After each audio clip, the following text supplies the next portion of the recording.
мен бул жерде ойдо жок жерден келип киргизип форма кийгизип койду деди. Мен баламды алдады, наверное. Таластын Үч Коргон айылынын 38 жаштагы тургуну Руслан Полотовдун сөөгү былтыр жерге берилген.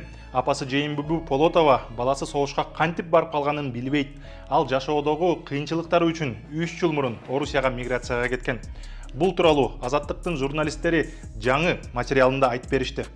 Не болуп согушка катышканын бизге табышма гражданство керек болгонбу билбеймин да, мен эмне керек болгонун. Анан кийин Украинага кетип калган деди. Мен келин туруштум, каргадым мен.